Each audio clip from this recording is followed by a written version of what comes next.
is the voice of the working class, Rick Smith.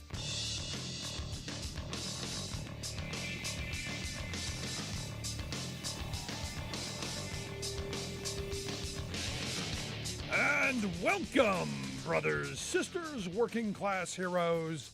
This is the Rick Smith Show. Thanks so much for being here today on the big program. Lots to get to, lots to talk about. Big stories in the news, inflation. Oh my gosh, the sky is falling. But the first thing, I got to get to this. We now know. And as I've been saying, the previous administration, all of their criming, all of the things that they pulled, all of the shenanigans, all of the deceit, the lies, the cheating, all of that. The one thing that I always said about Trump, and I gave him credit for, if he was breaking the law, he wanted you to know it. And because, look, that's ultimately what it came down to, because they weren't very good at it. They were very transparent at the criming they were doing. So I look back, and this is one of those moments where you go, we did know. We did know. And they didn't really follow up and push through for it. And I come back to, they knew, and they did nothing. So the quote, you may remember this, it was before Christmas in 2019. Donald Trump was talking about how we have a situation. We're looking at very strongly sinks, showers, other elements of bathrooms when you turn on the faucet, and in the areas where there's tremendous amounts of water, where the water rushes out to sea because you could never handle it. You don't get any water. No water. People are flushing toilets 10, 15 times as opposed to once. Now, most people thought he was just going after and bashing some of the water saving things that have been coming out over the years. Because we want to waste as much as possible because we're Americans. Most people thought that's what it was. We now find out, oh no. Because a lot of us were going, exactly what does Donald Trump do in the bathroom that requires 10, 15 times of flushes? And we now know. And we should have known better. We now know that, according to the latest Maggie Haberman book, that he was ripping up, shredding documents, and flushing them down the toilet. Yeah, I mean, this is one of those things you go, whoa, why? Well, because the criming. And you got to wonder, are we ever going to hold this criminal accountable? He did everything he could possibly do to say the laws don't apply to me. I'm above the law. Now remember, this is a guy who ran on Hillary and the emails. There were classified stuff in those emails. Now remember, facts matter. The classified information that was in the emails wasn't classified when she sent the emails. I think facts do matter. Not there then, classified after the fact. Still have a problem with the server, the crummy email system that the government has. Lots of problems. Do you know what they didn't do during the 4 years that they were complaining about the Hillary? They didn't fix that system. In fact, most of them went even further towards unsecure communications. Most of them went to private, WhatsApp, and they went to other things that, well, we don't get to see. And that was the point. We're never going to know all the crimes. Never. There were so many of them, there's still crimes to be prosecuted.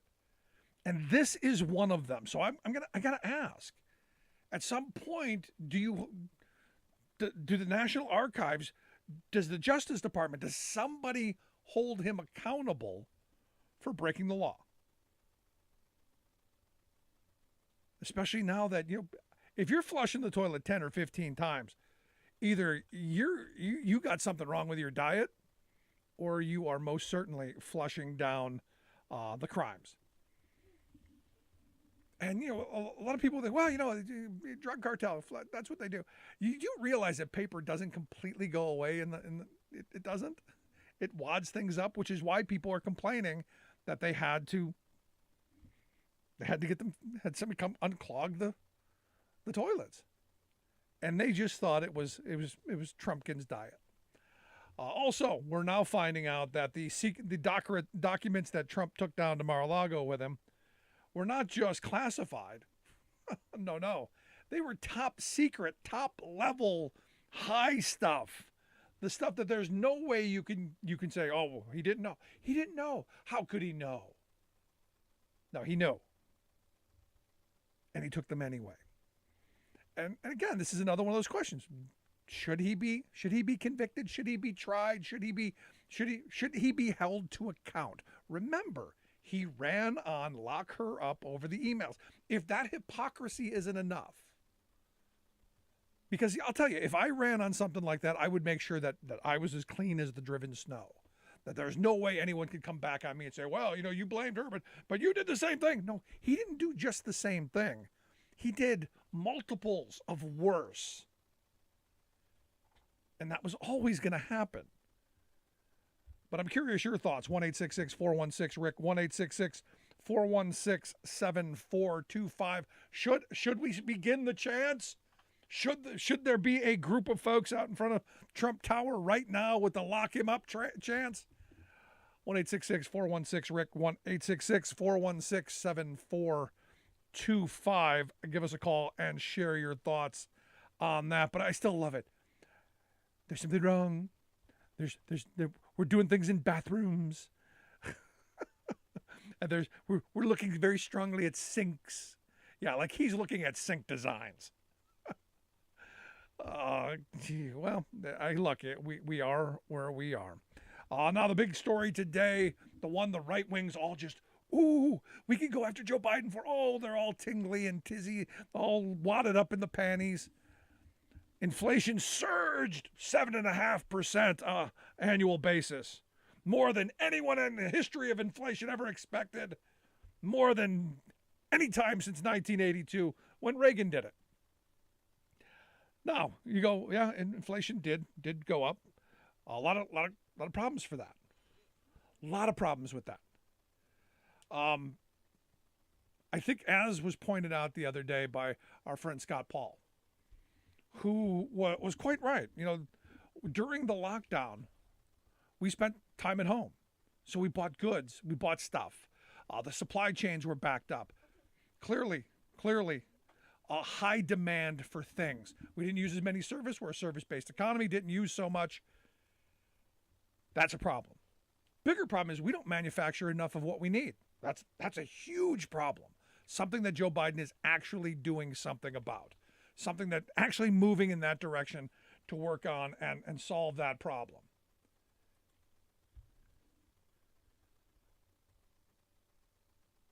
All I hear from the right is whining, complaining, going on in insane ways.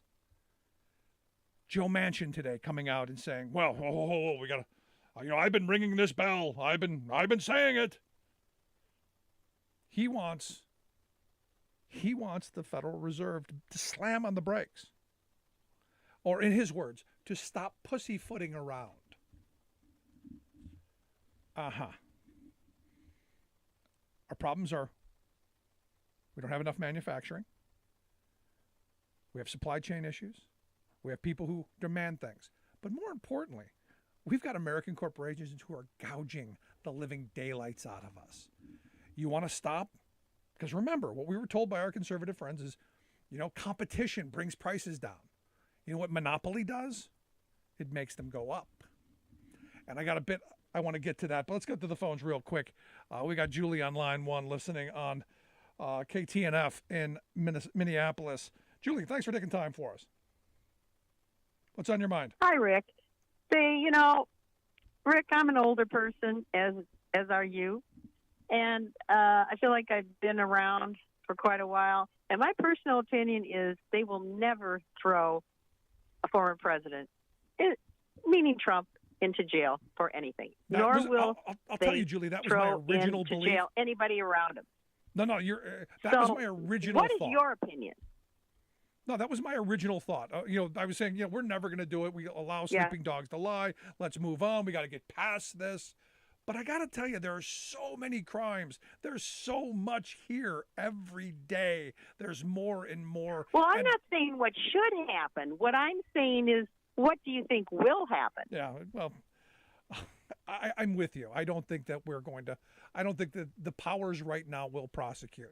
But I do think if we raise enough stink, if we go to the polls and we start throwing these bums out and actually have people who are going to hold these people accountable, maybe there's a chance. But I honestly don't think that's we're going true. to. If we rise up. Yeah, I mean, that's what it's for me, Julie. Yeah, thank you. I appreciate it. Thanks for the call. Good stuff. No, and look, I would love if we had a functional democracy that held people accountable. Would love that. And if we were ever going to do it, now's the time. You go back to Reagan, and she's right. I said from the beginning, everyone's, we're going to lock him up. No, not going to happen. We don't do it. We didn't do it to Reagan, even though he knew about Iran-Contra. We didn't do anything to H.W. Bush, even though we knew he was involved in all of that stuff. They tried with Clinton. Didn't happen. We did nothing to W. So, again, we're just not. Just not. But, here's where I'm hopeful. I see a lot of people who are going, I'm fed up with this. I want some transparency, some honesty, some accountability in government. Maybe come election time, if we're still able to vote. And later on the show, we're going to talk a little bit about how that's, sadly going by the wayside. But it still comes back to us. And in this moment, on all of the stuff that we're spoon-fed, this is why I think these moments are important. We saw the reports today about inflation. Oh, my God, the sky's falling. You got Joe Manchin calling for, stop pussyfooting around. The Fed slam on the brakes. We need austerity. We need pain and suffering. We need to stop investing in the future. That's what Manchin is saying. Because why? Well, he wants interest rates to go up so the wealthy can continue to make more money. Now you go, Rob Portman, senator from Ohio. He tweeted out today, a cruel reality of this inflation crisis. Prices are rising at a much faster pace than wages. As a result, folks are experiencing a painful decline in purchasing power. And he puts out a graph by Andy Puzder.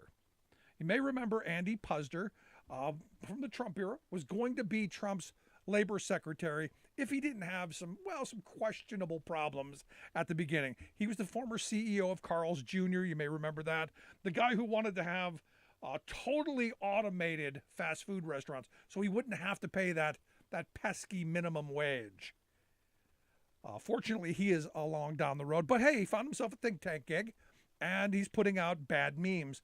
And one of them is this graph of how during the Trump years, wages kept going up and they spiked massively. Huge increase in wages sometime around May, June of 2020. In fact, jumped 8%, biggest increase in years. And of course, inflation at that moment was almost zero. And what they want you to forget is that, in June of that year, May, June of that year, we were in lockdown. There was nothing being spent. And the wages people were getting, if you remember the hero pay, remember that we were giving the essential workers, the frontline heroes that were patting on the back, we were giving them a little bit more. Employers were giving a little more. So that's the spike. That's the big spike in wages. It wasn't because Trump had done anything. It's because he had boogered things up so badly that we had to dig out of it. So then he's going, see how bad the wages have gone down because of Joe Biden?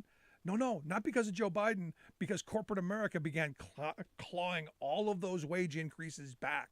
The hero pay. In fact, Kroger, they closed stores out west when someone had the audacity to say, well, you gave them the wage increase. We should be demanding that hero pay stay. They closed stores because of that. So, of course, wages dropped off because, They clawed all that money back. And inflation began to happen because we started to buy stuff again. We started to go to stores and buy actual products, and we wanted more stuff. And our supply chains still have problems. You can't shut down our economy and then just flip the switch and everything's back to normal. Everything's on the shelves are back there. And as you see with our ports, we don't manufacture anything.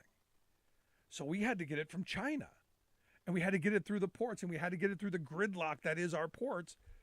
And it didn't get there. So, of course, supply and demand. You don't have enough supply.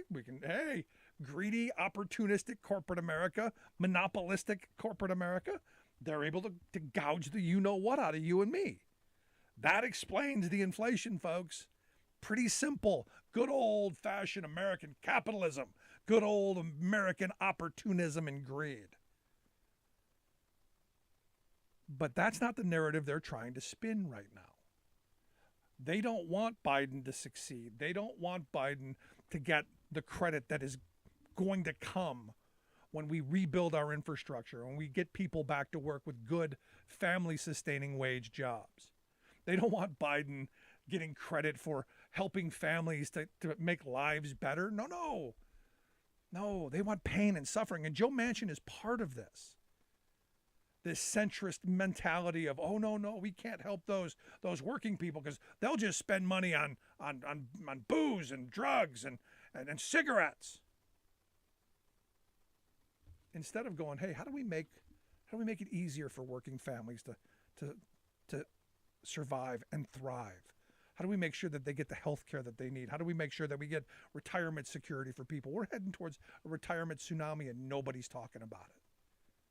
And all we've got are these handful of politicians who only care about corporate America because, hey, when you can slam on the brakes and cause interest rates to go up, who's happy? The people who have money, the people who make the money off of the interest rates, and, of course, the people who can gouge you and me for higher rates. This is all a sham. It's all ridiculous. But the simple will buy it. And when we come back, we're going to talk with one of my favorite economists, Matias Vernango, professor at Bucknell University, who's going to share some thoughts on where we are inflation-wise. Should we be worried? Should the Fed slam on the brakes and more austerity? Or should we be moving forward, investing in the future, investing in our children, investing in our nation? We're going to do that. Also, your calls, 1-866-416-RICK, 1-866-416-7425. This is The Rick Smith Show. We're working people. The talk.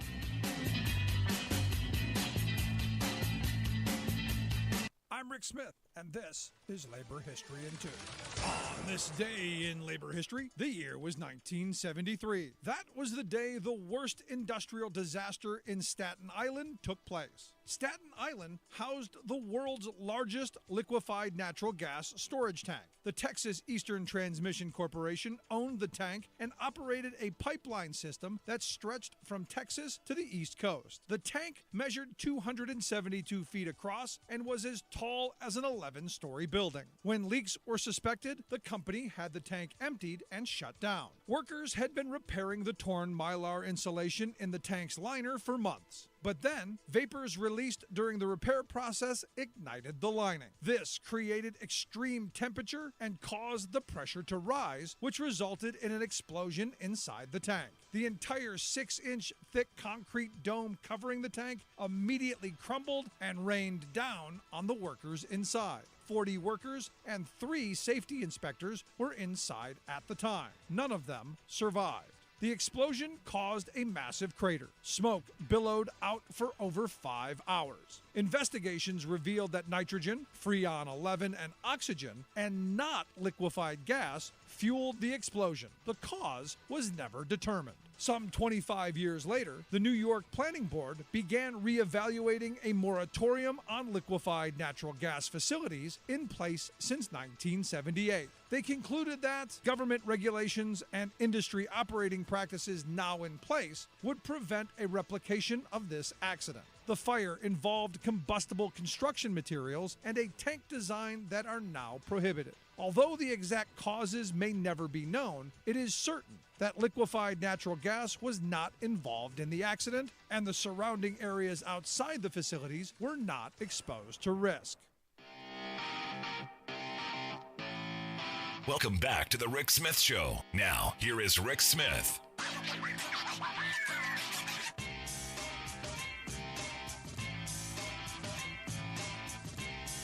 So still can't get over Joe Manchin. The exact quote is, "I've been ringing the alarm bell forever." I mean, for the last year about inflation. Nobody's listening, he says. Nobody's listening. Now we're seeing a basic threat. It's a 7.5% tax on everybody, on every product you buy. It's just unbelievable, he says. Unbelievable. And as I said from the beginning, I see this in very different terms. I see this as greedy corporate monopolies having the opportunity to use the pandemic to line their pockets and enrich their CEOs and their shareholders. I could be wrong, which is why I've asked my expert to come and give us some thoughts. That's why I've asked Matias Vernango to come talk with us. He's a professor of economics at Bucknell University and probably one of the brighter guys I know. Matias, thanks for taking time for us. Thank you for having me, Rick. So walk me through this. It's a 7.5% tax on everybody, on everything you're going to buy, Matias. It's unbelievable. So that's part of a very conservative sort of discourse. The notion that inflation is a tax is a conservative sort of trope. Sure enough, wages are increasing, but not enough, and so the working class does suffer with inflation. But the reasons for inflation, as you said, have nothing to do with the excessive spending of government, which actually was a good thing. The U.S. recovery, although, it's been faster than most other countries. I should say, I still think I'm old-fashioned. I tend to think as fast as it is and as low as unemployment has become again, it's the level of employment that matters. And there is about 3 million people still that did have a job before the pandemic and still don't have a job. And so we're still not, over this in many ways. Again, we don't have everybody vaccinated. There are possibilities that stoppages and all sorts of things happening. So the notion that it's a tax is because there is too much demand. It's people consuming too much, and the fault of this the government giving, and so because there is no enough goods to go around and people are buying too much, the prices go up is a way of taxing away, and so that people are not capable of buying because the tax is taking away some of the ability to, and that's obviously not what's going on here. What we have is it's old-fashioned. So that view is that it's demand that it's causing inflation. This is old-fashioned cost inflation. So we have a bunch of supply-side problems. Those remain with us. The biggest chunk, I should say, since October, inflation is still high, but it's decelerating. So the last report shows less inflation than in the previous one, and so on and so forth. It just accumulates. So over the year, it's been 7.5. But it's nothing to be concerned. So this will disappear. I'll say the worst part of this is that it will disappear because the danger here is the reaction, is what we're going to do with this. So if we hear Mr. Manchin, if we listen to Larry Summers that writes every week on the Washington Post asking for the Fed to hike rates, then we're going to throw this recovery, into and the economy into recession, and the consequences of that, social, political, are difficult to. I mean, they're going to be harsh for working class people. No, and this is where I come back to this moment where I go, part of for me, and you're the economist, you're the expert here, but for me, the fact that we don't produce enough, we have supply chain issues, that manufacturing has been shipped abroad, and we're waiting for all of the supply side stuff to get into the country because we have to ship it from somewhere else. We've allowed for monopolistic kind of policies where we have these giant corporations that aren't competing for people's business anymore. Because aren't we told that in moments like this that company firms will compete to get the prices as low as possible?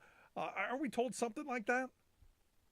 Sure. Look, you're right that the problems are associated to they're not short run. So this is we're hit with this crisis and the sort of problems that have been generated on the supply chain have a history of going back to the 70s. So to the previous inflationary crisis. Everybody says this is the highest inflation in 40 years. So you have to go to the great inflation of the 70s. And it was the reaction to that inflationary crisis, which was to, at that point, not only price of oil went up, I should say 40% of the increase of all of this is energy costs, which are global. And so the inflation is global. It's nothing that it's happening in the United States. So it's not the US policies that have done anything.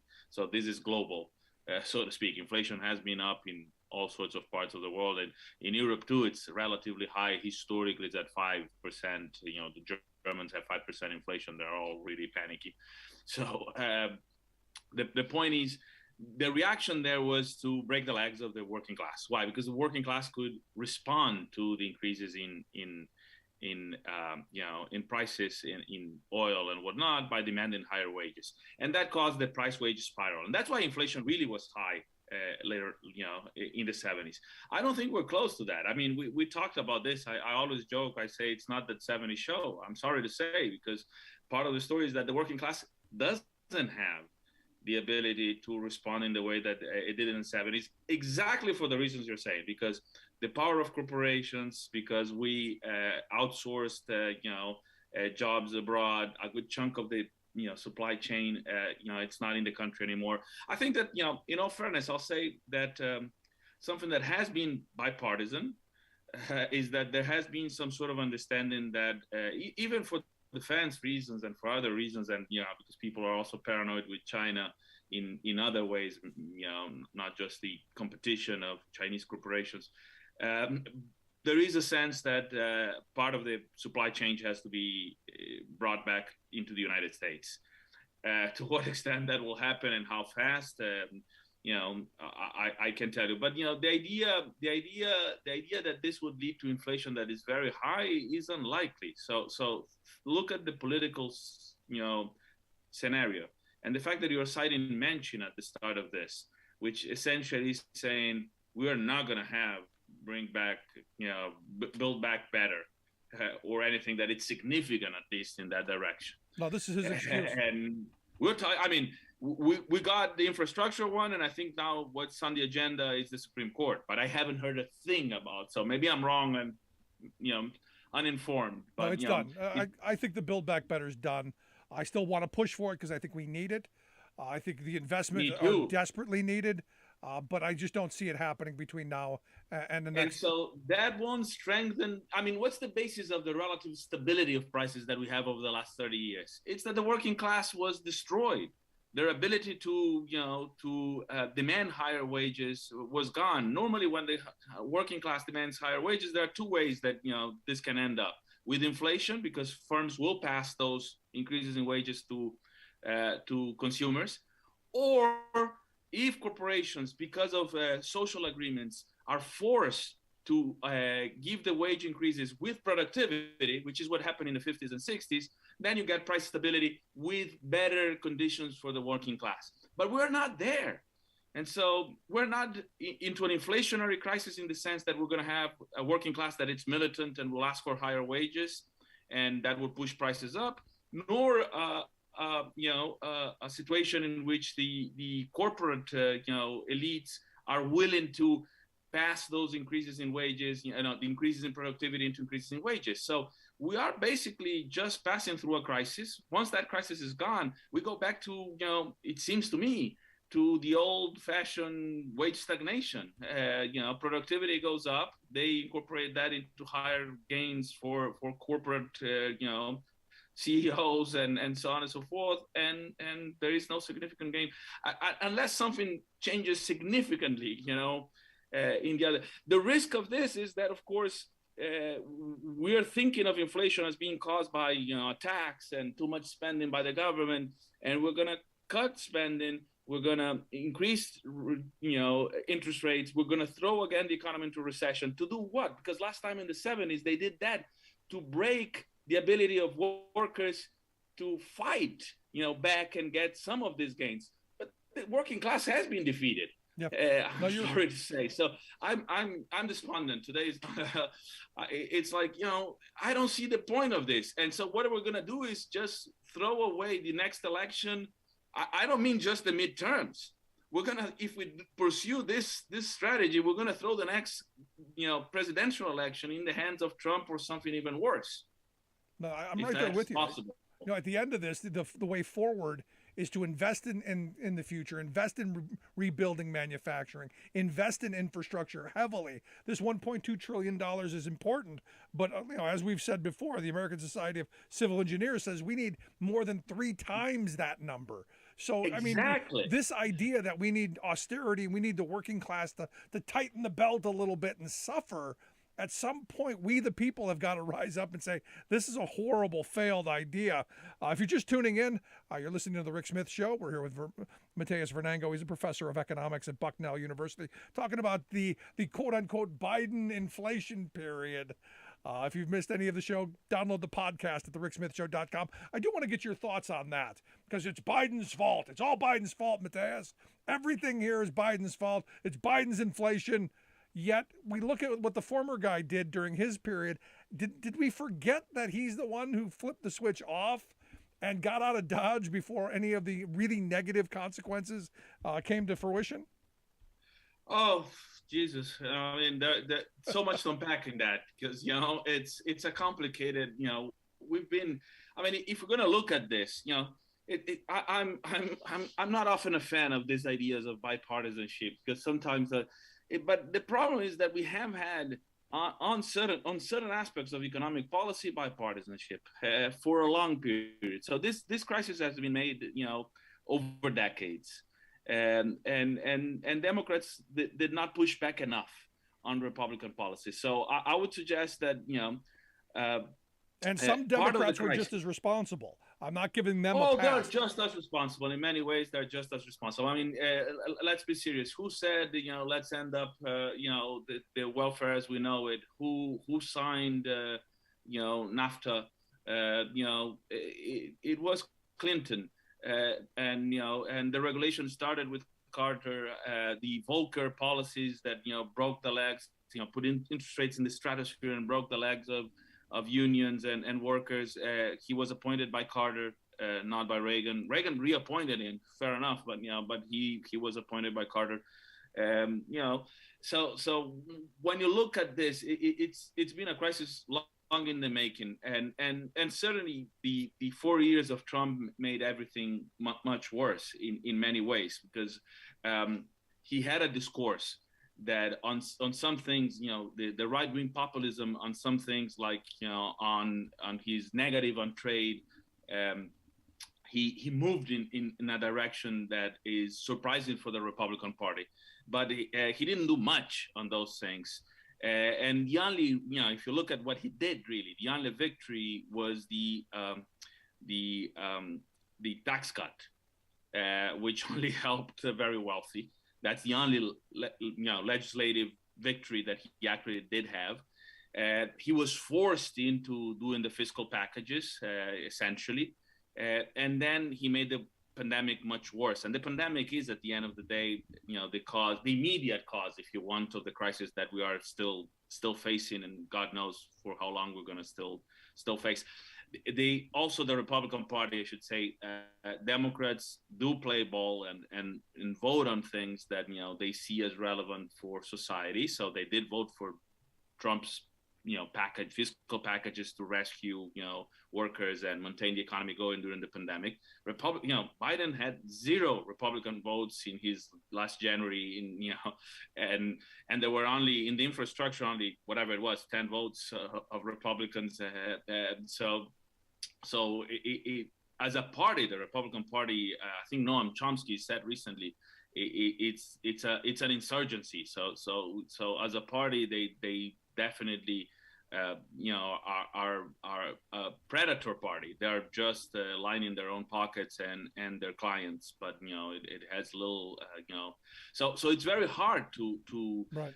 From the point of view how we do those things that you suggested. I think in the long term are the solution for this. For the the social problems, and not just the inflation problem. Solving the supply chain problems. That we have enough chips produced locally rather than in Taiwan. That we have, so that we can have the used cars, and whatnot.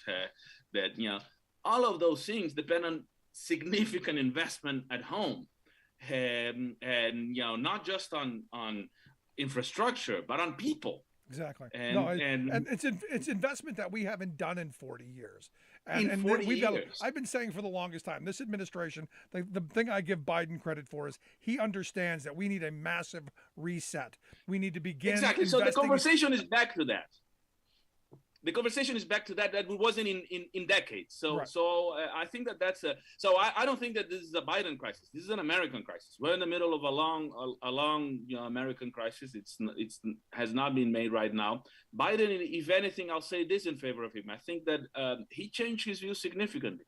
So if you look at what he says, at least, and he seems to be trying to do those things, he has moved to the left. Over the last, if you think of him as vice president of Obama and what he has been saying and doing as president, he has moved considerably. So the party has moved because of Bernie, because of all of this crisis that I think it's in our faces, and he has moved, and so that's a positive thing. Of course, that's not enough, evidently. No, I'm with you. We got about a minute and a half left. I want to get your thoughts on the messaging that comes out of this, because the right has figured out the messaging. They're taxing you. It's Biden's fault. It's very simplistic. They show you little graphs of how wages were up during Trump and how they're down during Biden. What's the message for our listeners when this stuff comes up? What's that thing that you go, no, it's not Biden's fault. It's this. What's that response? So the problem is reality is never very good with slogans. So it's the supply chain is not. I understand that they're trying to go with it. It's the corporations, whether that will fly. At the end of the day, the fight here is not for the slogan. Is if people do feel it in their pockets, and people go to the supermarket and do feel it in their pocket, they're gonna be angry at the day that they have to vote. So I think that the thing to do, in all fairness, is there's a good chunk of the Democratic part. So as you said, it's Manchin, it's Larry Summers. He was the Treasury Secretary of Clinton and an advisor to Obama. These are the people pushing for. I'm right there so with that's you. The problem. We're fighting it internally before we even fight it externally. So the message is, in my view, what it should be is, we should be spending more. We took you out of the crisis. You still have a job. We're going to still provide unemployment insurance. We kept you, afloat. Good stuff. Matias, I appreciate the time. Really good stuff. Quick break, right back after this. Stick around. You're listening to The Rick Smith Show. For working people, come to talk.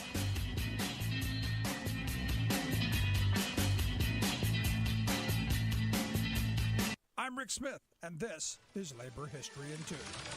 On this day in labor history, the year was 1971. That was the day that's known in Great Britain as the Battle of Saltley Gate. 30,000 Birmingham engineers had walked out in solidarity with a strike held by the National Union of Mine Workers. The miners were taking a stand against austerity pay. The Saltley Coking Works had become the epicenter in the national labor struggle. During the labor dispute, the miners' union and the government had agreed that coal would only go to priority customers like hospitals. But Saltley defied the agreement and kept their gates open. A long line of trucks formed to enter the depot. The workers knew that if Saltley continued to operate, it would undermine their strike. The call went out for a mass action to close the gates. Between 10 and 15,000 working people answered the call. The Evening Mail described the scene with a front-page story, writing, "Below trade union banners, a sea of faces stretched for as far as the eye could see.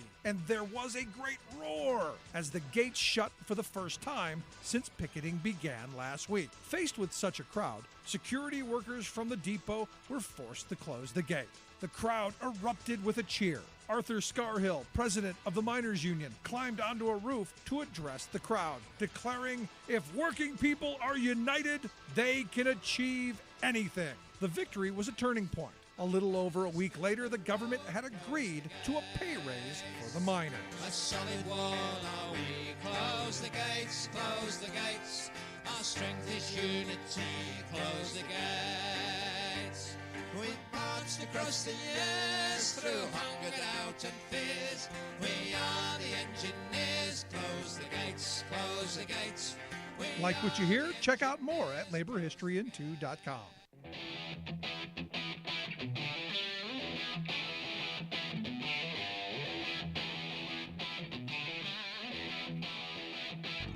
Welcome back to the Rick Smith Show. Now, here is Rick Smith. Welcome back to the Rick Smith Show. Check out our website, thericksmithshow.com. If you're just joining us, make sure you grab the podcast. Take the program on the go wherever you go. Just go to thericksmithshow.com. All of the places you can find us right there, or your favorite podcasting site. Make sure you get it there. Leave us a rating, maybe a comment. That'd be great, too. Word of the day, gazpacho. Yes, that is the word of the day. Our genius in Georgia, she dreamt that one up. And again, I keep coming back to biggest mistake Democrats made, throwing her off of the Education Committee. And here to share some thoughts on the gazpacho, I've asked our good friend Sarah Burris to come talk with us. Sarah's a reporter over at RawStory, rawstory.com, if you want to check out the fabulous work she does there. Sarah, gazpacho. Gazpacho. You know, I've heard that the gazpacho works really hard on cold case files. They complete everything from soup to nuts over there. There you go. Can you believe? I mean, I'm not the brightest bulb in the box. You know, I've heard all of those phrases over the years. She can't really be that dumb, can she? You know, I thought maybe for a while that it was an act, but I'm pretty sure that, I mean, nobody makes a mistake that stupid without actually being that stupid. I mean, unless she is maybe the world's best troll and she's pretending to be this crazy lunatic Republican just to bring down Republicans by making them all look stupid. Like, I wonder sometimes if that's who Donald Trump really is. You know, like but I think maybe she really is legitimately that dumb. Yeah. Now, what I find interesting, look, you know, and look, I grew up during the 80s, 70s, 80s. So busting people's shoes and mocking people for their deficiencies was something that was quite the norm. Can't do that today. And I feel, you know, I might get canceled someday for calling her stupid, because there might be a stupid alliance that she leads at some point. But, you know, this is really she's in Congress. People voted for this.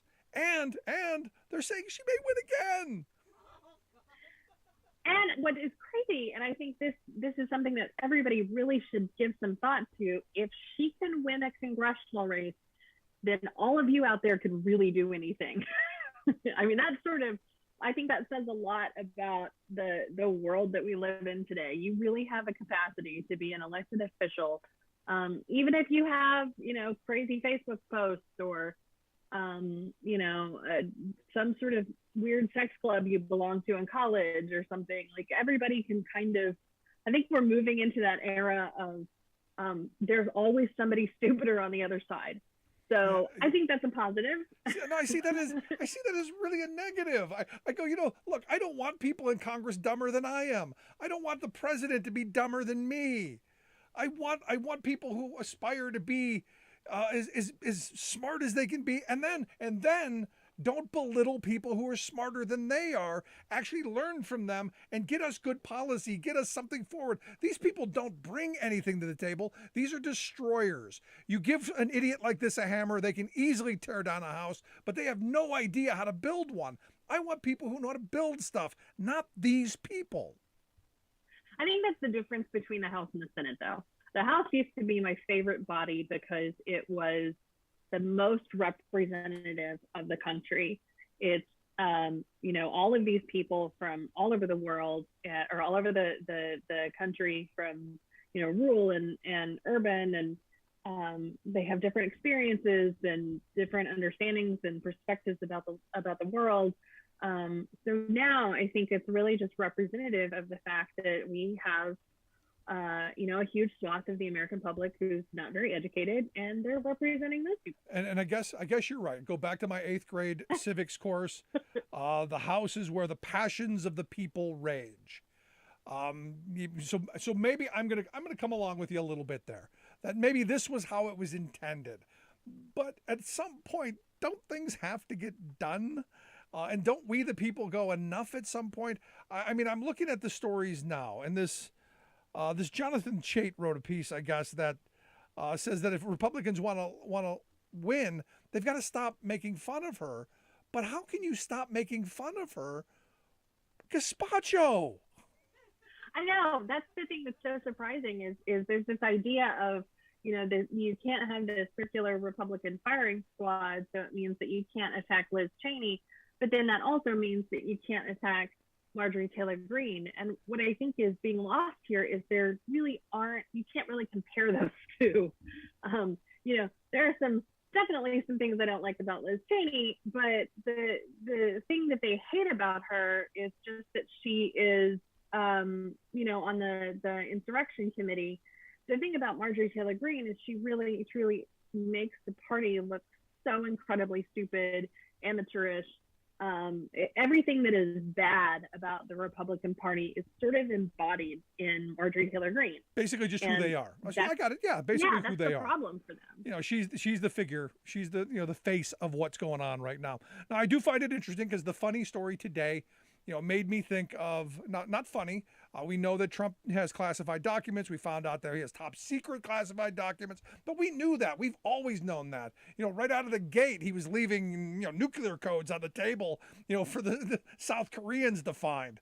But we now find out that evidently, this is what the story is he's supposedly ripping up documents, shoving them down the loo there, and it took me back to that little spiel he did about, we're looking at situations and very, very strong situations about sinks and showers and it's bad because there's water pressure, but it's just trickling out and, people are flushing toilets 10 times, 15 times. And I just thought he's got a bad diet.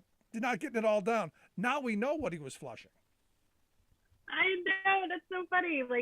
And that's immediately what I thought of with that funny song that somebody created where, and I posted this again so that folks can go and look at it, but there's this hilarious emo sort of Donald Trump toilet song about his complaints about low flow toilets. And I guess that's true. I've never tried to shove a bunch of documents down a low flow toilet. I guess maybe the gold toilet at the Trump tower is maybe better at that, possibly.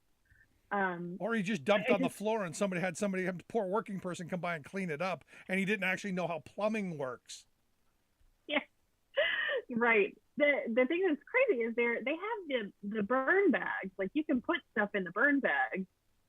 He could have shredded stuff. He could have torn it apart. The question then becomes, if you can't do all of those things, then what was so crazy that you had to flush it? And that's what I hope that the DOJ is going to look at, because that's sort of that's reaching a whole new level of crazy when you have to look at secret documents and top secret stuff and classified stuff. What would there be? Are these love notes from Kim Jong-un? Or is it stuff from Vladimir Putin? What could it possibly be that he couldn't just tear up or shred or burn? Well, if he tore it up, it'll just happen like what we found out has happened all along. Somebody walked behind him with tape and typed up the documents and put them away. These are the ones he really didn't want anyone to see. I guess, and I feel really bad for the White House is a really old building, so you got to think that the pipes in there are not they can't handle somebody who's eaten that many Big Macs to begin with. That thing already, the White House already went through the Clinton administration. So Donald Trump coming in there trying to use those the plumbing there and then showing all of his documents. Wow. It just makes things even crazier over there. They had to hire an engineer. Come on. Wow. That's an image right there. Thanks for that. You're listening to The Rick Smith Show. We're here with Sarah Burris. Sarah's a reporter over at RawStory, rawstory.com. You can find all of the stuff we're talking about in articles that she's got there. Great, great stuff. I highly suggest it. If you're just tuning in, If you missed any of the show, download the podcast, take the program on the go wherever you go. You can get that at any of your favorite podcast sites. Now, the question then becomes, we've been talking about his criming for years, and I've said for the longest time that he wants people to know that he was criming. He wants people to know that he gets away with it, that the law doesn't apply to him. At some point, and we had a caller earlier who asked, do I believe that we're ever going to hold him accountable? And sadly, I don't. But do you think it's possible at some point that, we finally at some point go, enough criming? We got something, jaywalking, wiping his, something shoved, maybe this, anything? Well, I've always thought that there is probably something that's going on where they're collecting the information, and that there might be, like grand jury investigations are secret, so we wouldn't know if the Justice Department was working on anything. In this case with the National Archives, is they do have an investigative unit that has done all of the research about this, and there are penalties for destroying these documents. There are penalties for his staffers who are, if they put stuff in burn bags that they weren't supposed to. There's all kinds of really serious rules about classified information. Like, you have to make sure your office door is locked, your filing cabinets have to be locked. If there's a security sweep and none of those things are done, you get a big, huge red piece of paper on your desk, and if you get enough of those, you lose your clearance. So this is a really serious thing for anybody who's working in government. And I think because of those penalties and that is absolutely a crime, that is why the National Archives referred this to the Justice Department, is they expect the Justice Department to step in and file charges, because that's what they do after, somebody has broken the law. So do you think this could be it? Do you think out of all the crimes, kind of like Al Capone, he got away with all the other crimes but tax evasion, could this be the thing that finally they go after him for? I think they're going to go after him for a lot of stuff. Like, I think we're going to start seeing Fani Willis go after him in Fulton County. The stuff in New York is going to be mostly financial stuff. So I don't know if anybody would necessarily do time, but it's going to be very expensive for him and probably destroy the Trump organization. This might be something that, somebody could end up doing some time over, because it actually mandates that you owe a fine and you do time. And the most amazing thing about it is it disqualifies you from ever running for office again. From your lips. We're smart. If Republicans were smart, they would use this as the opportunity to stop him, because I know, it's very obvious that Mitch McConnell wants him to get the hell out of Republican politics. Yeah, there's some in the Republican Party that want him gone. I want to move on to a couple of other things. Steve Bannon saying that Trump's going to be one of the worst 3 presidents. 3? That's what I thought too. I was just like, really? I would have thought, absolutely the worst. There's some weird stories about James Buchanan, but I wasn't alive then. So that basically, Steve Bannon was talking about how Trump, this is in Jeremy Peters' new book, the New York Times reporter who just published his book this week. And it's called Insurgency. And he's got all of this stuff from Steve Bannon where he basically has just completely destroyed Trump in this book. And I don't understand. This is the guy who gave you a pardon. And I don't know if Donald Trump is just kissing his butt, or what is going on here that Steve Bannon has on Trump that would make him not just completely destroy Steve Bannon the way he does with everybody. Yeah, all the other crimes. Steve Bannon really does not think that much of him. And although he did say that he reminded him of Hitler, but he meant it as a compliment. So. Yeah, but he didn't say gazpacho. It's true. It's true. He knows the difference between gazpacho and the Gestapo. Yeah, absolutely. Kellyanne Conway, you got a piece on her. Another book out. A bunch of books coming out now. Evidently, she was the conduit to move him into the crazy religious zealot community. Which doesn't surprise me. There's a thing about Kellyanne Conway. She's crazy. She's very right-wing, but she's not an idiot. And when it comes to helping male Republicans reframe their decisions about issues, particularly about choice. She just has this sort of way of giving them the right language to do it. And what she told Trump to talk about is, make it empathetic, make it personal. And so Trump started telling this story about a friend of his who, was going to get this abortion and he didn't. And so now, the couple has this amazing kid. And what was funny about it is that when Trump started telling people this story, they just assumed that it was about him, about his life and one of his 3 wives. So it really didn't work out quite as well as I think they anticipated. Yeah. But still, Kellyanne Conway was able to really sort of fix his language such that he could speak to that evangelical community. And How did he speak to the evangelical community about wanting to sleep with his own daughter? Right. And how did he, my favorite interview of all time is when they were asking him what his favorite biblical passage was. He's like, well, I like it all. I like it all. I like it all. Finally, I want to get your thoughts on Oklahoma. What is going on in Oklahoma? What's wrong with you people? Oh my gosh, seriously. I don't understand why. I mean, maybe it's just like they see all these other laws that are being passed in Texas and Kansas, and they're like, oh no, we can out crazy them. Right? It's just like, we're going to try and compete with the craziest. We want to drive it down as far as we can. So, the law in Texas about going after, people who are trying to get an abortion. Now Oklahoma wants to go after women who are just looking up information about it. Like, this is a whole new level of Big Brother. This is beyond the Patriot Act. They want to start looking at anybody who's Googling stuff, right? So this is never going to pass. Even if it does pass, it's probably going to get vetoed. Even if it doesn't get vetoed, it's going to get, shouted down by the state Supreme Court.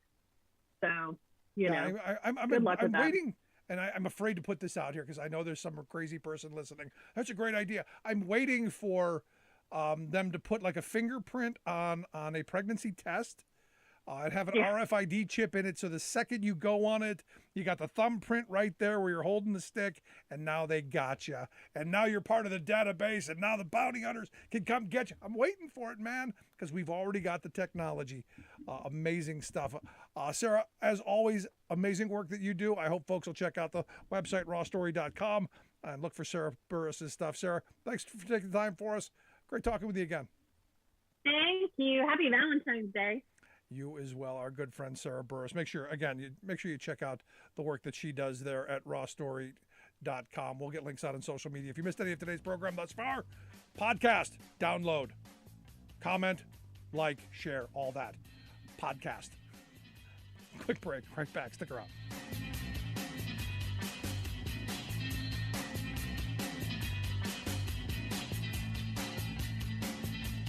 I'm Rick Smith, and this is Labor History in 2. On this day in labor history, the year was 1979. Rufino Contreras gave his life to the labor movement. In the Imperial Valley of California, the United Farm Workers were engaged in a bitter labor strike against lettuce growers. Shortly before noon, Contreras and 6 other strikers walked onto a lettuce field owned by Mario Sacan in an attempt to try and talk to a group of 75 scabs brought in to break the strike. Before they could reach the scabs, shots rang out. Contreras was hit with a single bullet to the head. When Contreras' brother and some of the other strikers tried to recover the body, 3 foremen shot at them. Contreras lay in the lettuce field for more than an hour before an ambulance arrived. Sometimes, it's better to let the voices of history speak for themselves. Read from the statement issued by Cesar Chavez on this brutal murder. February 10th, 1979 was a day of infamy for farm workers. It was a day without hope. It was a day without joy. The sun did not shine. The birds did not sing. The rain did not fall. Why was this such a day of evil? Because on this day, greed and injustice struck down our brother Rufino Contreras. But we are here today to say that true wealth is not measured in money or status or power. It is measured in the legacy that we leave behind in those we love and those we inspire. In that sense, Rufino is not dead. Wherever farm workers organize, stand up for their rights, and struggle for justice, Rufino Contreras is with them. As for the 3 foreman shooters, Judge William Lenhart ruled that there was insufficient evidence to prove which of the 3 foremen killed Rufino. Labor History in 2 brought to you by the Illinois Labor History Society and The Rick Smith Show. For more information, go to laborhistoryin2.com, like us on Facebook, and follow us on the Twitters at Labor History in 2.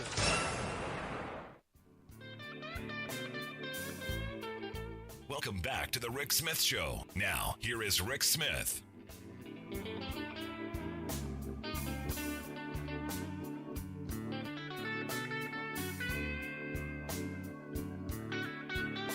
People on the Twitters having fun with the gazpacho. You can follow along at Rick Smith Show if you're on Twitter. Also, we do the Facebook, YouTube, all of that. Follow us there. But if you missed any of the show, get the podcast. It's always available. You don't even have to stay up late to get it. Always available. Grab it, share with your friends, your coworkers. Everyone should know what's going on. I've been trying to get Mike Lindell on the show for a long time. You know who Mike Lindell is, right? He's the crazy MyPillow guy. He came out with another bizarre statement because evidently he's been written off on Fox News. Some of the crazier, far out, the OANs and those folks, and I'm not even sure that they're taking him anymore. It's how far off the beaten path this guy's gone. But Lindell suggested that their cyber people should take over Fox News' Hannity show and present their evidence of voter fraud. This is what they're going to do. This is what he wants to do. We're going to take over. We're going to hack into Hannity, pirate TV. We're going to get the cyber folk in there, and we're going to hack in, and we're going to broadcast all of our quote-unquote evidence. Because there's voter fraud everywhere. And look, if you know where voter fraud is, give us a call and let us know. 1-866-416-RICK, 1-866-416-7425. Because I got to know. I got to know where the voter fraud is. Interestingly enough, we're finding some. There were 2 cases in Pennsylvania where I'm at, both Trump supporters. And they did it on purpose. So they actually are probably going to do a little bit of time. And hey, they need to. Because here's the thing. They believed that someone was stealing their vote, so they were going to cheat and do it twice. I'm not going into the logic on that. I'm just saying what it is. But now we're in this moment where in Wisconsin, you have an attorney general, or a district attorney in Fond du Lac County, a guy named Eric Toney. Eric's got a bright idea. He's charging some folks with election fraud, and evidently the number of election fraud cases that they've found in Wisconsin, 10. Oh my gosh, 10. Now understand, you had 3.2 million votes cast and only 10 ding-dongs in 3.2 million? I'll tell you, I'm shocked. I'm literally shocked that there aren't more crazy people trying to do dumb stuff, especially on the Trump side. But what I find interesting is the story that came about it, because the headline read, four others charged with voter fraud in Wisconsin. And you go, what? They must have found something. Then you go into the article. There are 5 people charged with voter fraud. Remember this part, because now we believe, oh my gosh, they committed voter fraud. One of the people, a big Trump supporter. I love this. This is the best one. She said that she voted for Trump and told the investigators who were investigating her fraud that they should look into cheating because they took it away from Trump. So those cheaters out there, those people who committed fraud, they were cheating Trump. Yet she's been charged with fraud. Now another person, and this is where it gets weird for me. This is where the Republicans do a masterful job of creating barriers, and this is how elections get stolen.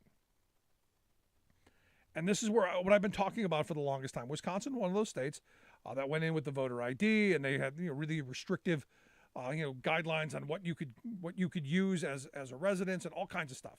lots of barriers, lots of boxes to check, lots of things, lots of moving parts that can be missed. This person who was living in his truck, homeless. He's houseless, but he's living in a truck. So his truck is his home.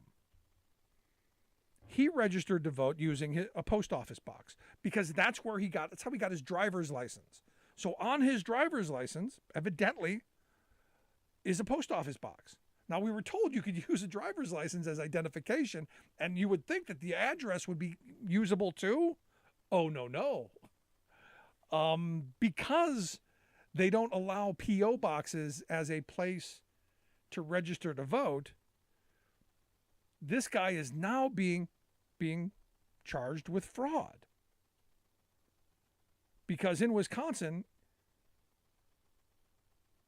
there's no way of registering at a P.O. box. Now, this is the great part. When asked what should this guy have done, and look, 3 of the 5 were in this situation.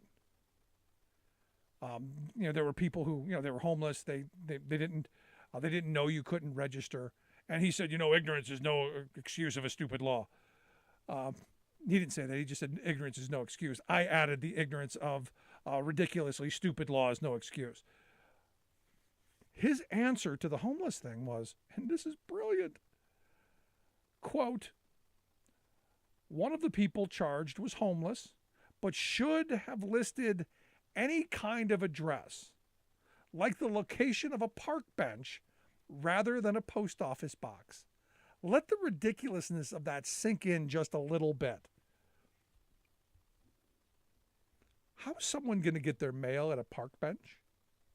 Because remember, one of the things, if you don't vote in an election, one of the things that they want to do is send out a thing saying, hey, you haven't voted. Are you still living at this park bench?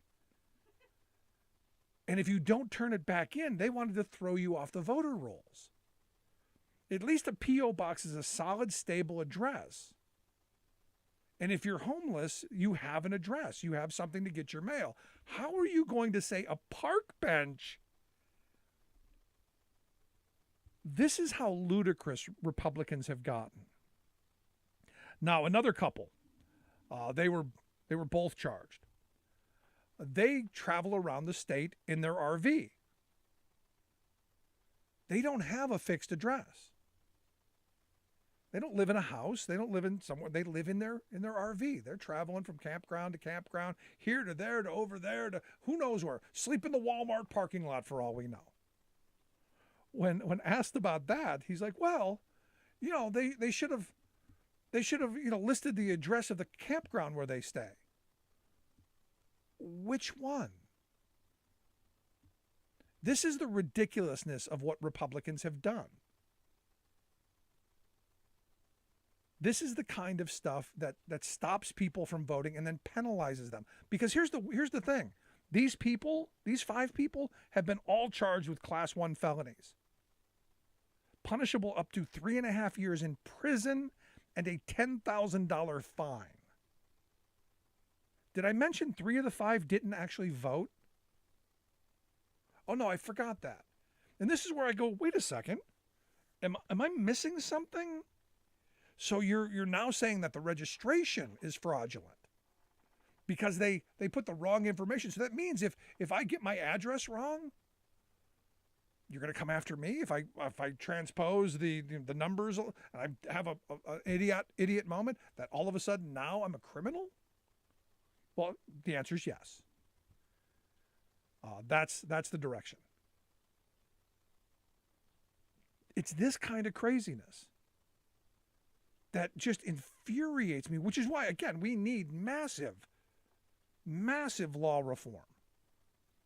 We need a Voting Rights Act on the national level to stop this kind of stupidity. Now you go, but Rick, it's only 5 people. No, it's more than that. You think of all the homeless people that are out there who someone said, hey, you can't put a P.O. box down. And it may even say that on the form for all I know. So they go, where do I put down? I don't have a house. I don't live anywhere.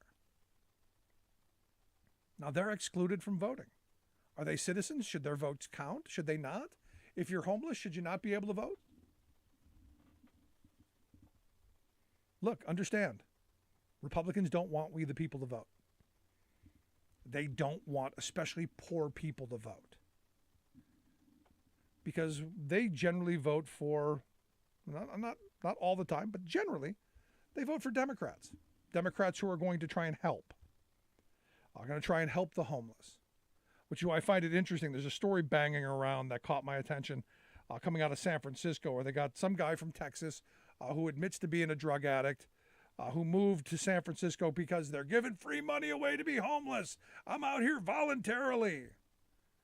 And they're trying to make it that all the homeless people are this guy, who, if you look at him, I'll tell you, he's led a tough life. There's a lot of mileage on that guy. But he's not the norm. Most homeless people have serious mental problems, because we've walked away from people from mental problems for years. And I learned that years ago when we were doing our Hungry and Homeless for the Holidays food drives. We spent a week out in a supermarket parking lot, living in cardboard boxes, and interacting with the homeless, trying to find what was going on, what they needed, what kind of help. And what we found out is mental health was the number one. It wasn't drugs and alcohol. It wasn't abuse of substance. It was mental health issues. It was poverty issues. To this day, I'll never forget, and I don't think I've ever told this story on most of our new affiliates. I'll never forget. We did Christmas in July, and there was a couple with their little girl who pulled up to our like encampment, where we had a tractor trailer set up. We had a whole row of cardboard boxes that we rented out for people to sleep in for $20 a night. Basically, you could play homeless for a night for $20 in donations to the fund.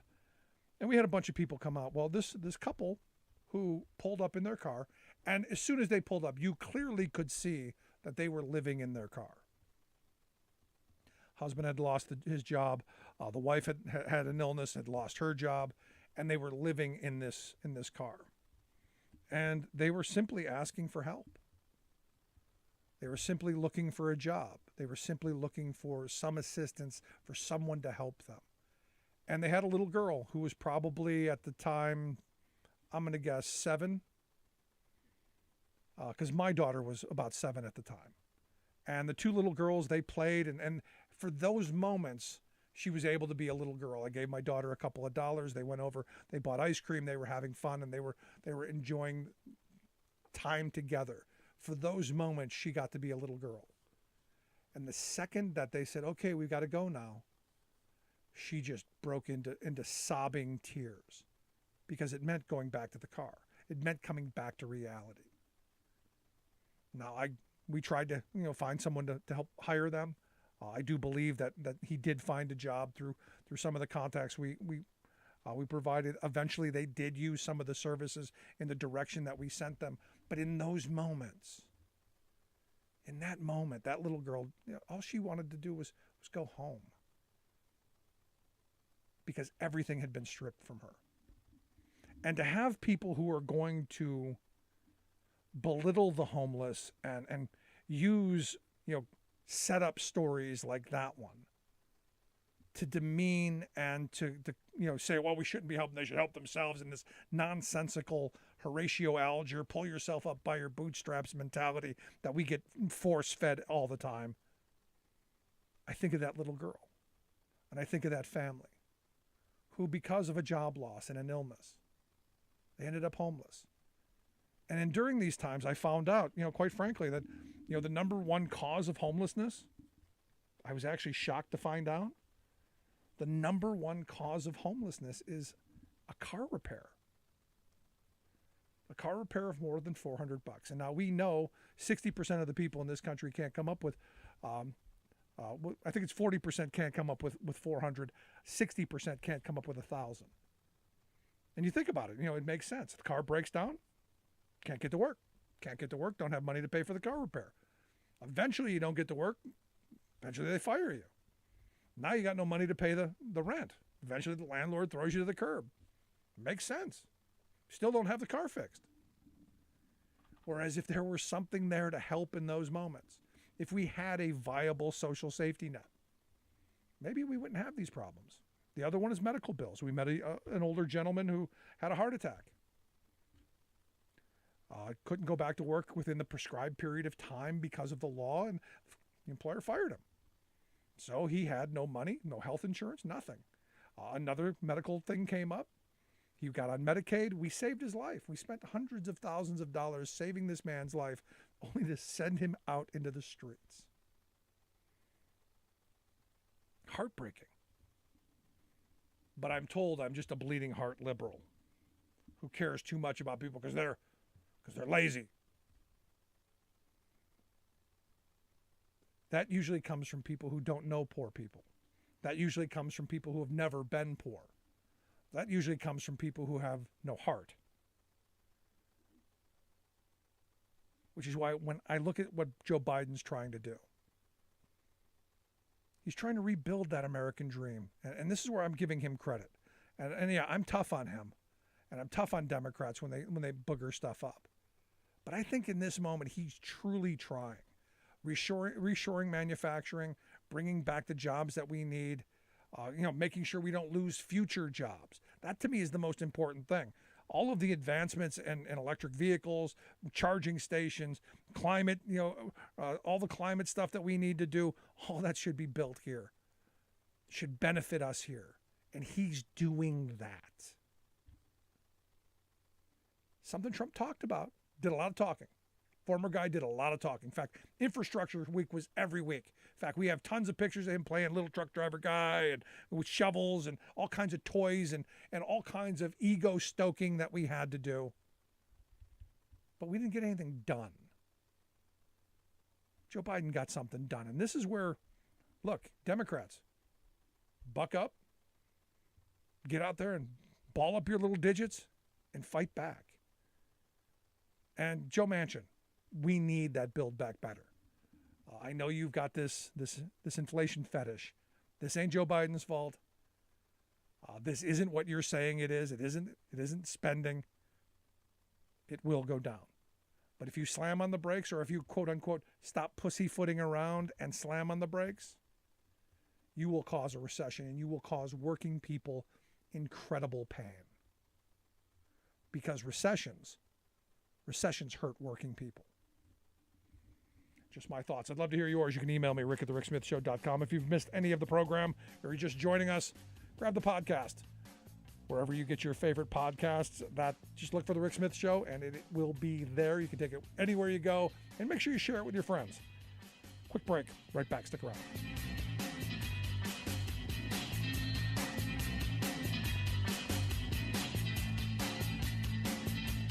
I'm Rick Smith, and this is Labor History in 2.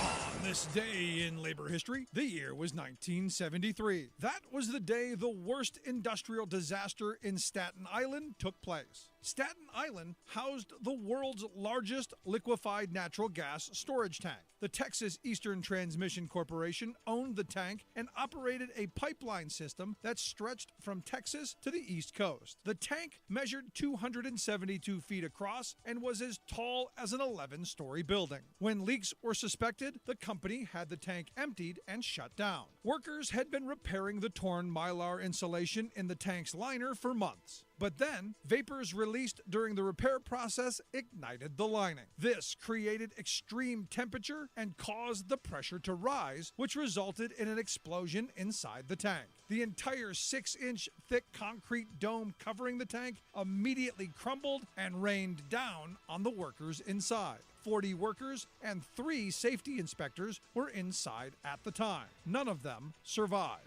The explosion caused a massive crater. Smoke billowed out for over 5 hours. Investigations revealed that nitrogen, Freon 11, and oxygen, and not liquefied gas, fueled the explosion. The cause was never determined. Some 25 years later, the New York Planning Board began reevaluating a moratorium on liquefied natural gas facilities in place since 1978. They concluded that government regulations and industry operating practices now in place would prevent a replication of this accident. The fire involved combustible construction materials and a tank design that are now prohibited. Although the exact causes may never be known, it is certain that liquefied natural gas was not involved in the accident, and the surrounding areas outside the facilities were not exposed to risk. Welcome back to the Rick Smith Show. Now, here is Rick Smith.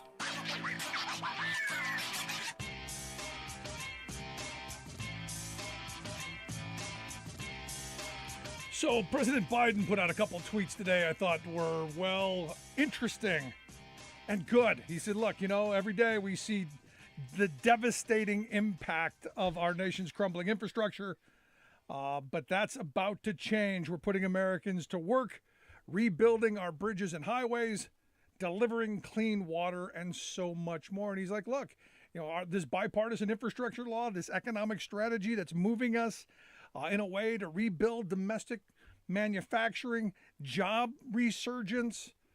It's unlike anything we've seen, and it's, as I've been saying, it's a reset of all of the bad policies of the last 40 years. And look, for me, this is a national security issue. Creating good family-sustaining wage jobs and actually building stuff. If the pandemic has taught us anything, it's that, man, we need to start producing here at home, and we need to do it right quick. And here to share some thoughts on that, and also the president's plan this week to resurgence of workers organizing. I've asked Jimmy Williams Jr. to come talk with us. Jimmy is the general president of the International Union of Painters and Allied Trades. IUPAT.org is their website. Jimmy, thanks for taking time for us. Hey, Rick, anytime. Thanks so let's start with the infrastructure part of this. The president's come out and said, look, we're making historic investments in infrastructure, putting people back to work, creating jobs, and, oh, by the way, we're going to get decent infrastructure out of it. Yeah. And last Friday, had the opportunity to be with the President of the United States at an ironworkers training center in Maryland, where he announced the largest executive order on project labor agreements in the history of this country, which ties directly to that infrastructure spending. The executive order that President Biden put in place is the most sweeping, action by a president to help construction workers, union construction workers, it's just amazing how much this president is doing to not just help workers, but to help union workers naming it. No, you're so spot right on. I'm agreeing with you. But you said something that I think a lot of people don't quite understand. People in the labor movement understand what a PLA is, a project labor agreement, why they're important, why they're good for taxpayers. But, I go back to a couple of years ago here where I live in central Pennsylvania, and there was a guy walking across PA because he was mad at PLAs. And the message was, well, they're bad. Give us a little background on why you think project labor agreements are good and what they do to help taxpayers.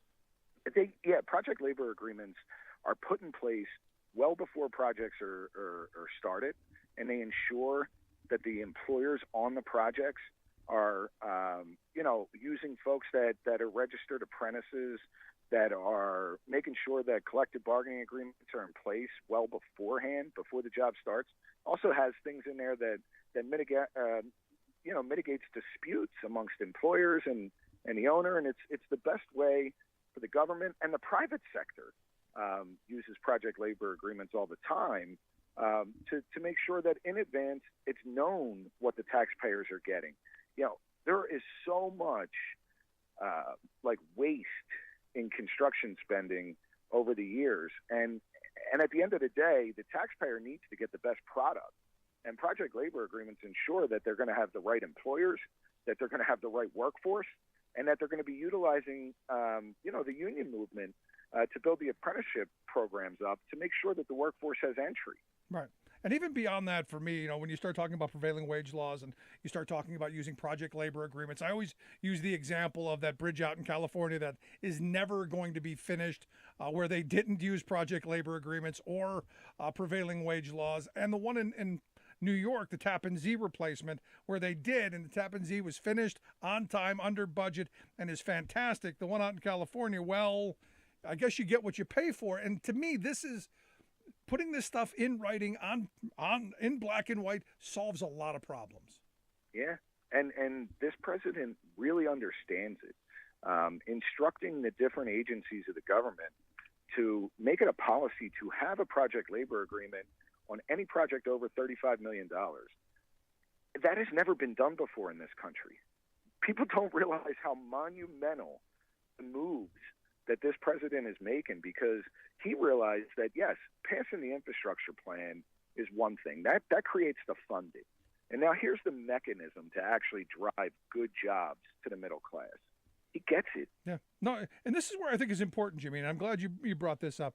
We're talking about 6.6 million jobs were created last year during Biden's first year, and how great that is. I think what people seem to forget is the kind of jobs that are being created also. I mean, we're talking about new manufacturing. We're bringing manufacturing plants back. We're talking about jobs with prevailing wages. We're talking about union jobs. We're talking about the kind of jobs that aren't just, jobs. They're career kind of jobs that you can support a family, you can live a life on, and you can retire with dignity with. And I think that in this frame that I've been using of, all of this, what Biden is doing, this Build Back Better plan, is kind of a reset of the last 40 years of horrible policy. Absolutely. And I think you said it in your opening, too. It really is the competition that this country needs with the rest of the free world. And it is a national security issue as much as anything. Having a quality of life in this country that's been different than it has for the last 40 years is going to be what keeps us competitive with the rest of the globe. There is so much to get to. But, the infrastructure thing, like I said, I think is really important. The investment in new manufacturing. And look, when you're talking about climate change, and I know you're involved intimately with the folks who are trying to move us in the right direction, the investments that are going to come out of that are going to pay dividends for generations and going to create those good jobs we need now. Absolutely. And the thing that people need to understand about infrastructure spending, what people need to understand, the direct tie to the green economy that we're going to try to create in this country, it helps the least among us the most. Having quality of life water in cities that, haven't had the money to spend, it helps the lowest income families in this country.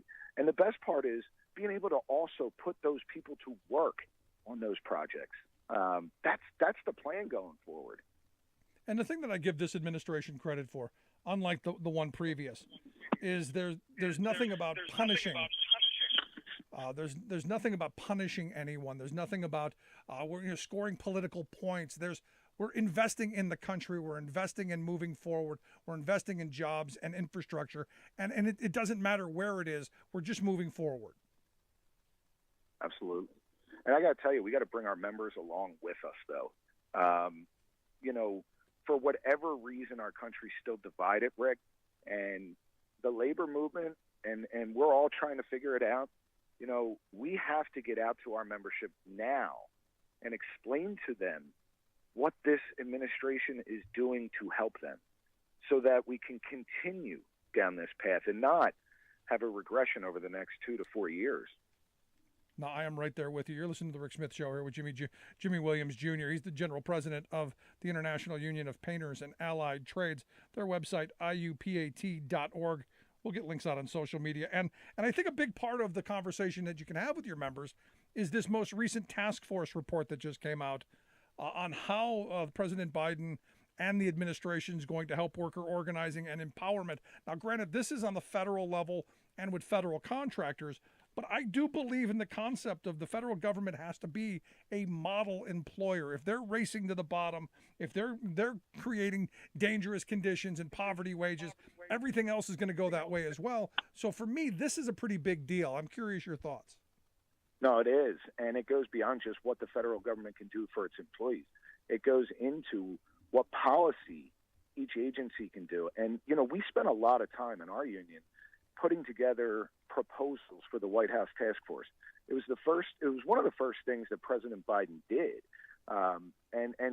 It may have taken a year to put this together, but that's because they spent the time on the real issues.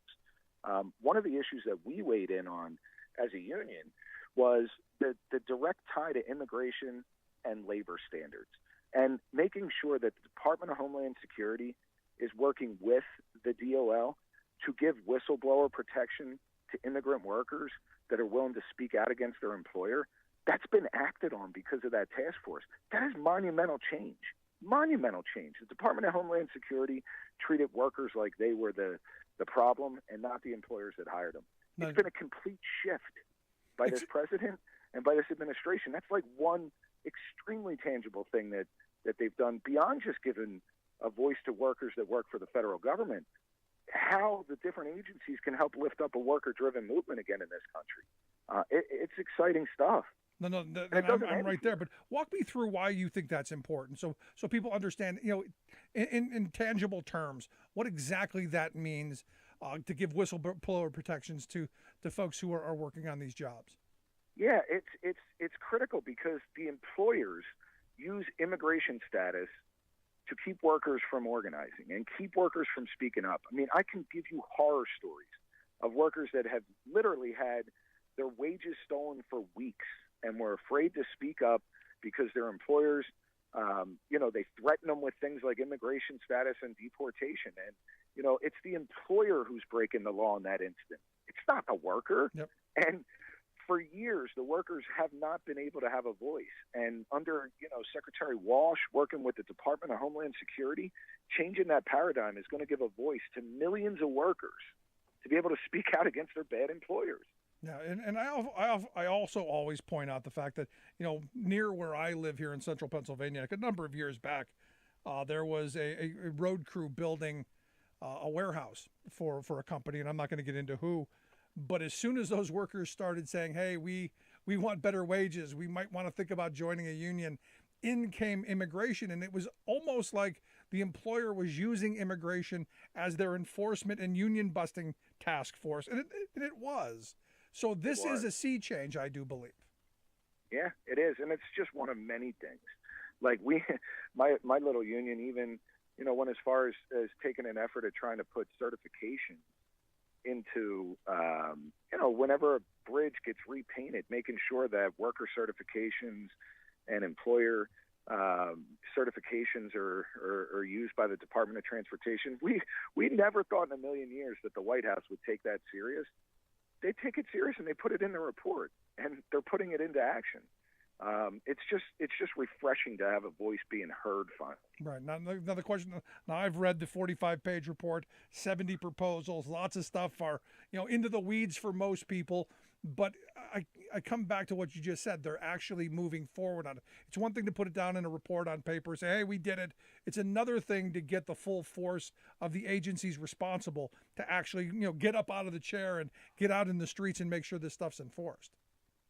That's right. And they got to remember who they work for. They work for the people. The federal government is designed and has always been designed to work for the people. And this administration is doing that. Now, this brings me back to, while this is great, and this is a great example, the vast majority of workers might not see much in this. How do we then take this model and move it for everybody so that we don't have Amazon workers or FedEx workers or Starbucks workers, for that matter, seeing the kind of abuse that we're getting in those industries? Yeah, that's the question of the day, and that's what's going to decide our fate into the future. We have to figure out the right message. It scares the death out of me, Rick, that we still have members that believe that the previous administration may have actually won the last election. It scares the hell out of me that we still have people that don't quite understand what this president's doing. We got to figure this message out, and we have to take it out strong publicly because it's hard for a worker in Amazon, Starbucks, like you mentioned, or anywhere in the private sector to put themselves through an organizing drive. Those are the heroes in this country that build our labor movement, and it's really hard.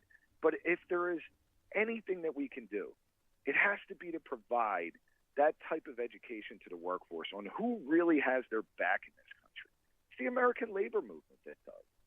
And this is that moment. So, I want to finish up with this kind of a thought because, I'm looking at the Democratic Party. I'm not seeing the kind of urgency that I would hope I would see in a moment where we're talking about potentially the end of democracy and in the next election and beyond, having massive numbers of people blocked from being able to vote. I would like to see the labor movement in this moment of worker awareness a little more aggressive, I think. Listen, Rick, I think all of us on the side of democracy need to be out public right now. And I understand your point, but I can tell you under President Schuler's leadership, the AFL-CIO, we have had discussion after discussion about this very topic and what the labor movement needs to do to defend democracy. Because if you think about it, at our core, we're about democracy in the workplace, right? And if we lose democracy in our government, then we're going to end up losing everything within the labor movement too.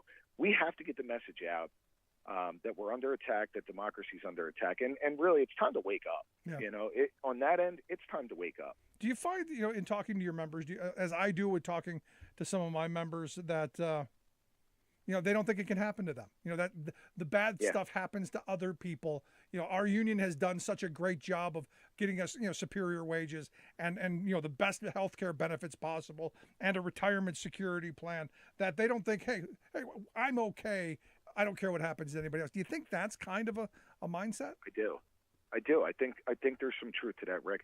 I always say this, probably 95% of the people that are in my union joined my union. They didn't fight for it, right?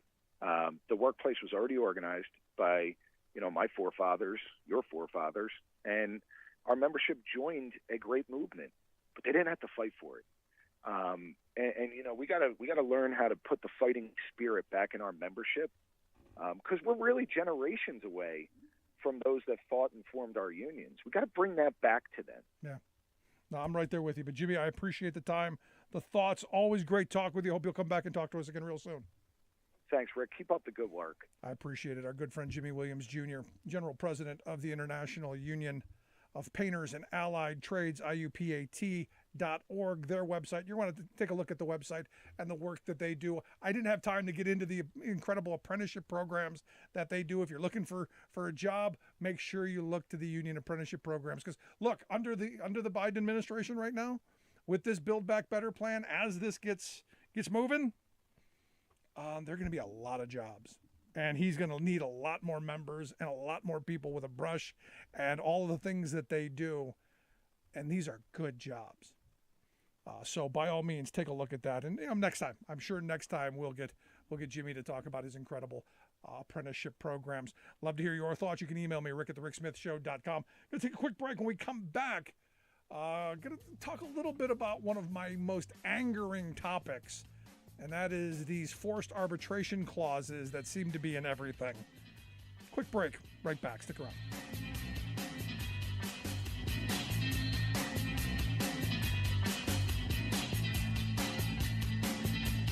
I'm Rick Smith, and this is Labor History in 2. On this day in labor history, the year was 1854. That was the day that novelist George Leppard died in Philadelphia. Leppard was friends with Edgar Allan Poe. He is most well known for his novel about Philadelphia titled Quaker City. The book is considered to be one of the first American muckraking novels.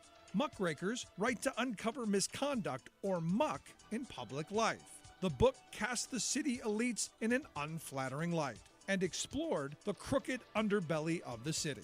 The elites did not much care for the book, but the working class made it the best-selling novel in the country. In 1849, Leppard helped found the Brotherhood of the Union, which later became known as the Brotherhood of America. It was a secret benevolent society, a kind of Freemasons for the working man. The Brotherhood issued badges and medals. They borrowed from names and symbols of the American Revolution. They promoted a shorter workday, education, and election reform. By 1850, the Brotherhood had expanded to 19 states. Lepard was elected Supreme Washington, the highest title for the leadership position of the group. He died a few years later, succumbing to tuberculosis at the age of just 31. But the Brotherhood continued long after his death into the late 20th century. In a book about New York, Lepard once wrote, "Enormous wealth is only enormous crime. Yes, we may phrase it as we will, the immense concentration of wealth in the hands of any one man or in the hands of any corporate power is an evil fraught with more danger to the happiness and liberty of the nation than all the crowned tyrants of the world." Labor History in 2 brought to you by the Illinois Labor History Society and The Rick Smith Show. For more information, go to laborhistoryin2.com.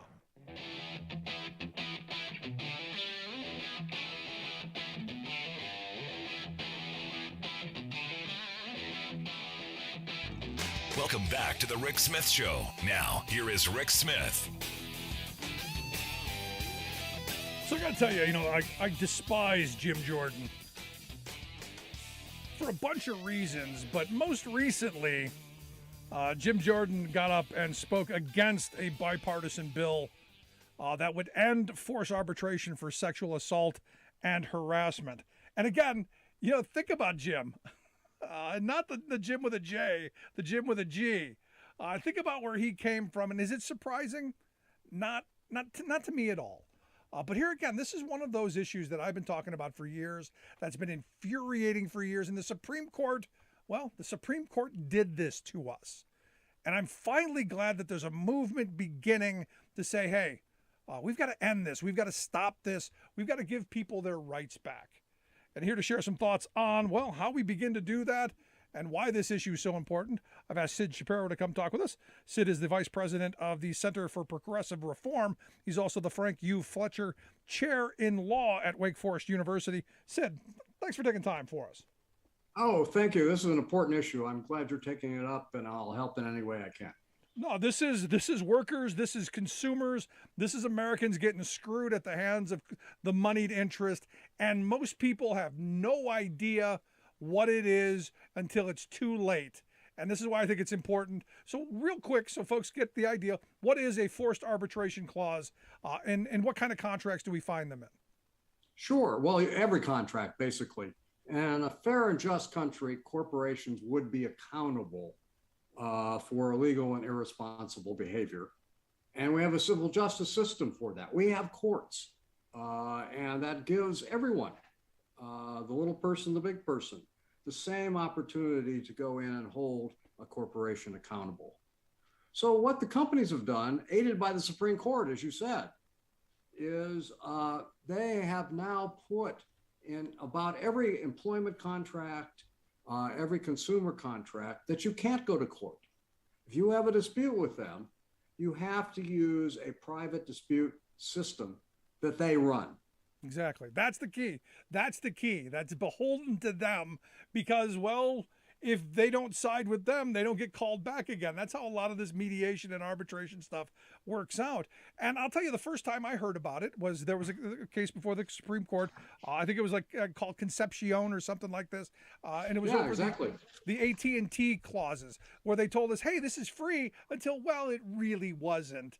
And then all the craziness that went on under that. And that's when I first found out that consumers can really get screwed. And then I found, they went to another one. I think it was the Rent-A-Center case that ended up, screwing workers over. And I'm going, this is becoming a movement. And now here we are years later. It's everywhere. In fact, they're basically immune because besides requiring you to arbitrate in their private system, they've banned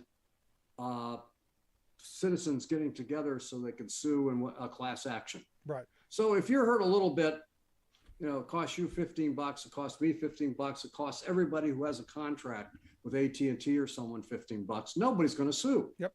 But if we all get together and sue, then we can hold them accountable. Well, you can't do that any longer. Yeah. So that's banned by forced arbitration. The lesson is if you're going to cheat people, just cheat a whole bunch of people a little bit. Yeah. Don't cheat one person a lot because he can sue you. And that's the message that's come out of this. And I fear it's sent the wrong the wrong message to corporate America. Now, personally, the first time one of these forced arbitration clauses was heaped upon me, I was going to a doctor and I was going to have a minor procedure done. And they shoved this form, in front of me, and I'm going, what is this? Well, it's for your protection. It's for your good. And I'm going, wait a second. I'm not quite sure. I sent a picture of it to my lawyer, and he's like, don't you dare sign that. Run. And I did because, well, had something happened, I could have been screwed. In fact, there's something like this report that the Center for Progressive Reform just put out on this subject. We found statistics indicating there are about 800 million contracts out there that contain forced arbitration.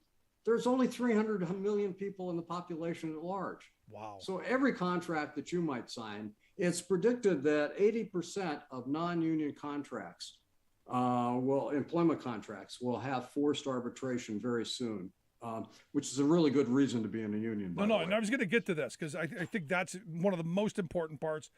As a consumer, we need a government that's going to stand by us to this point, thanks to our Supreme Court not.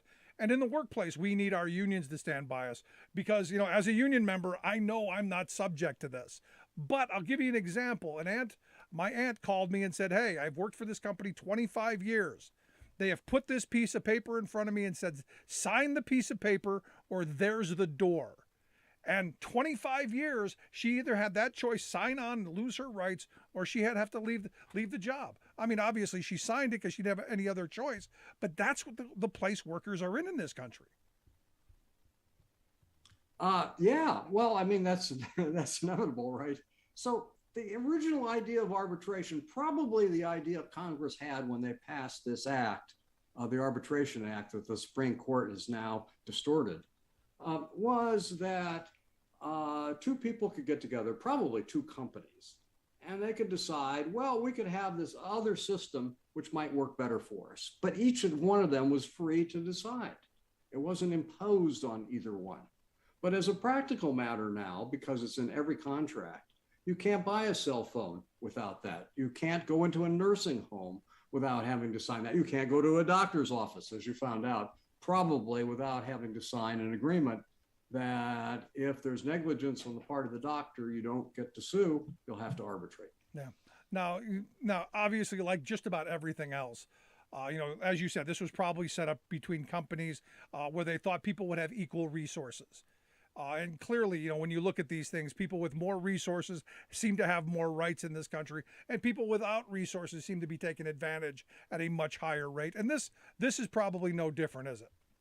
No, that's where unions come in. So arbitration isn't necessarily unfair. It can be fair if it's negotiated between parties of equal power. So a union may decide that arbitrating some disputes on behalf of their members is a good idea, but they can also dictate terms that protect the members. They're in a position to do that.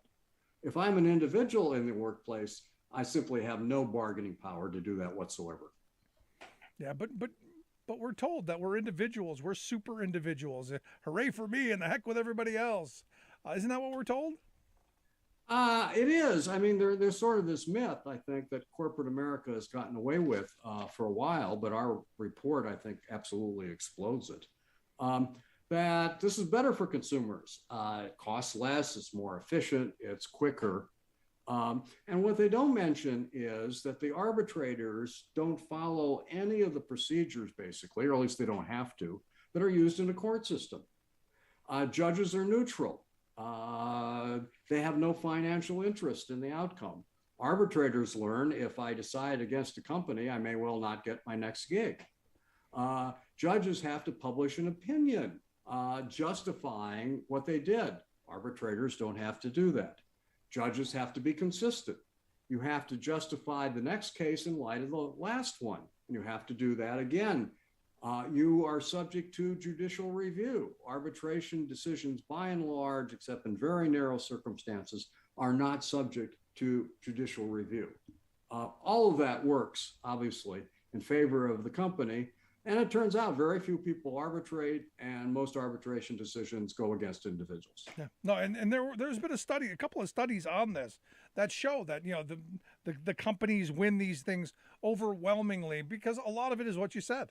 You know, if I'm an arbitrator or a mediator and I know that, hey, I want to keep working, you know which side the bread, your butter is on. You stick with that. You're listening to the Rick Smith Show here with Sid Shapiro. Sid is the vice president at the Center for Progressive Reform. ProgressiveReform.org is the website. You want to check that out. We'll get it out on social media how you can do that. He's also the Frank U. Fletcher Chair in Law at Wake Forest University. Now, here's the weird thing about this, and I love the fact that they keep telling us that this is good for us. This doctor was insistent that this was going to streamline the system. It was going to make sure that I was cared for, and everything was going to be okay. And as a lawyer, you know, walk me through why that's not quite the case. Because look, I looked around at the people in the room, and they all signed away. They bought it, and hopefully nothing bad happened to them. But this is people giving up their rights without even knowing it. Walk me through some of it. Absolutely. So if I sue, the court system is essentially free to me.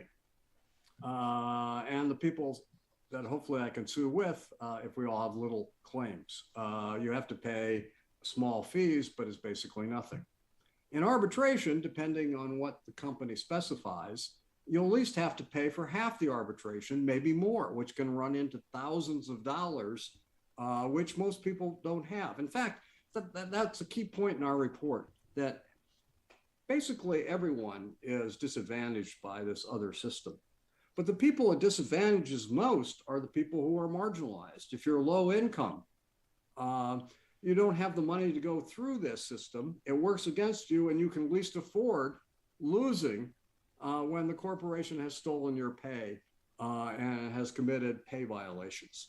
You essentially don't have any remedy. If you take out a payday loan, something like 90% payday lenders, maybe 95%. No, it's 99. I remember 99% of payday lenders impose forced arbitration on you. So if you want to argue that these interest rates are usurious and they're violating the law, you got to arbitrate that. You can't take that to an impartial court where the judge has all of these protections, right an opinion, subject to judicial review, justified in light of other opinions, and I could go on. No. The reason I bring this up is, you know, and I got to tell you, I'm surprised it's only 99% with the loan shark industry that is. Yeah, who's the missing 1%, right? Yeah, I'm shocked that there is still 1% of them around. But, you know, the reason I bring it up is because, you know, our union, the union I'm a member of, they arbitrate cases all the time for members. And the arbitration costs can range from beginning as low as $5,000 up to $20,000 and $25,000 to go through this. And an arbitration part of this could cost you a lot of money, especially if you don't have it. You could be screwed right from the start. Absolutely. Well, that's the outcome. That in effect, you have formally the option to arbitrate, but the way it operates, what it costs, the unlikelihood that you're going to win, essentially gives the company, the corporation, immunity. So I started, when you and I were starting talking, I said in a fair and just system, country, people would have the ability to go to court. They could get together with a bunch of other fellow people so they could afford a lawyer. And they get a fair and impartial system to hold the company accountable. Right. Instead, now we get none of that. Isn't that what we're supposed to have under our Constitution? I thought it was. Isn't there something in the Constitution about jury trial, $20? You know, don't we have the constitutional right? How did I give up my constitutional right to sue without having any input into it? Well, you didn't actually have a constitutional right to sue. That is created by either what's called a common law system, judicial development of doctrines to hold people responsible. See, that's why you're the lawyer. Or by statutory law. But what the Supreme Court has done is it's read this old act, not intended to do this probably by Congress in 1928. And it says, well, this is preemption. This law is greater than and cancels out all those other systems, all those sources of law that have been developed over the years to protect consumers. And it's going to force you to take those claims and litigate them. And it's not only, a feud you might have with your doctor or some private claim, my cell phone company is cheating me. There are federal laws that establish your civil rights that protect you, like the wage and hour law, that guarantee if you work overtime, you're supposed to be paid. And now these federal rights are adjudicated by these private courts. Now, I want to go back to what Jim Jordan said, and this is kind of where I want to end this up, because Jim Jordan was arguing against ending forced arbitration for sexual harassment and assault, claims. Now, as I understand it, as you informed me during the break, that it is passed the House and the Senate. I guess this is going to possibly end this for that one segment. How do we do away with this entirely? How do we get to a place where we go, you know what, this is wrong. We should have the right to at least go into a courtroom. There's another act that called the FAIR Act, Forced Arbitration Injustice Repeal Act. And if that were to pass Congress, that would get rid of all forced arbitration, whatever the field, wherever it occurs, and take us back to a system where if you think you're disadvantaged or cheated on by a corporation, you could take it to court. Yeah, again, I'm not comfortable with giving corporate America this kind of a heavy hand. They've shown me that anytime you give them things like this kind of a tool, they bludgeon us with it, and this has been no different. But Sid, I appreciate the time. What action would you tell people to take? How do we push this along? Well, first, become aware. You can go to our website. We have this report. You can read it, and you'll understand why you're disadvantaged. And then, like always, write your congressperson. There you go. There's the answer. Let them know. Sid Shapiro, I appreciate the time, man. Thanks so much. Thank you, Fred. Good stuff. Make sure you check out the website, progressivereform.org. We'll get links out on social media, how you can do that. Sid is the vice president there at the Center for Progressive Reform. Make sure you check that out. I'd love to hear your thoughts. Have you ever come up against one of these like I did? And how did you react? I'd love to hear the story. You can email me, rick@thericksmithshow.com, because they're literally everywhere. And like I said, I had an aunt who, quite honestly, 25 years she worked for an employer, and they said, sign this or there's the door. There's something wrong with that. Something without question, absolutely, positively wrong with that. And I want to thank Sid for coming on and talking about this. It's a really important issue. Again, love to hear your thoughts. You can email me, rick@thericksmithshow.com. If you missed any of today's program, download the podcast there at the website. Real simple. Leave us a good rating, make a comment. We will get back to you on that. Also, follow us on social media, Twitter @RickSmithShow, Facebook, YouTube, subscribe, like, share, all of that stuff. Thanks so much for being here. We'll see you back here next time.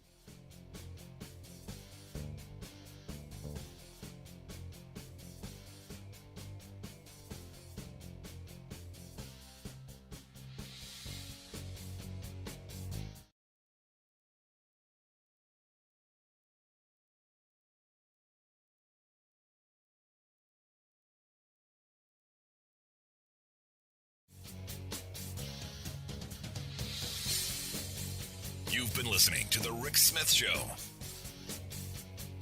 Email Rick at rick@thericksmithshow.com.